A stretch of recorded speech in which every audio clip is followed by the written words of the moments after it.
It is the nightmare lived over and over for West Seneca residents. These are the images we showed you in January when the Buffalo Creek inundated their neighborhood. And then not even 6 weeks later, before most of the repairs could be made to their homes, floodwaters returned. We showed you these pictures just 3 days ago. Homeowners are upset over the floods. But tonight, it turns out New York State is considering relief for those residents, even possibly buying the properties in the flood zone.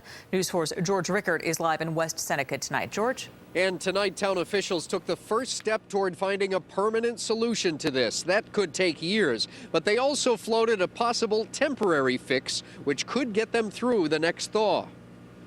We've got to do something about this. You've got to do something about this. West Seneca residents whose homes have been flooded twice in the past 6 weeks came looking for answers.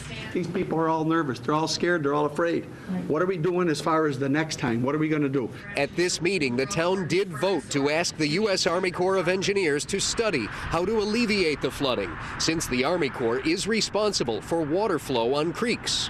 We as a town are responsible at this moment, and the moment this happened, as we have, to react to the situation in a positive manner that's going to have a positive impact in the families that were hit by this. And we are doing that. But for the immediate future, the town engineer says it's possible to beef up an existing berm with sandbags and jersey barriers to make the berm longer and possibly keep Buffalo Creek water out of Lexington Green and Gregory Drive.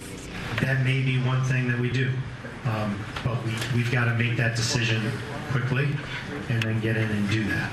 Governor Cuomo today raised this possibility. I'm going to be talking to the legislature about a program that allows the state to actually buy out homeowners, because there are some places that we shouldn't have built in the first place. It's definitely interesting. It's something that we're going to have to look at. If that's something that does come through, we're going to have to weigh both sides of it. Is it something that's effective for our family, for our finances? Stephanie Serrano and her family have been staying with her parents for weeks because their home sustained so much damage. But still, it's not something she would prefer to sell to the state.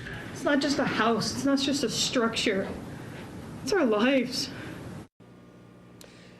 Now, the town engineer also said we've got about a 10-day window of cold weather, which would actually work out very well if the town did decide to bring in more sandbags and jersey barriers to extend that berm.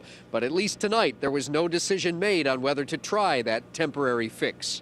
Live at West Seneca Town Hall, George Rickard, News 4 at 10. Thanks, George.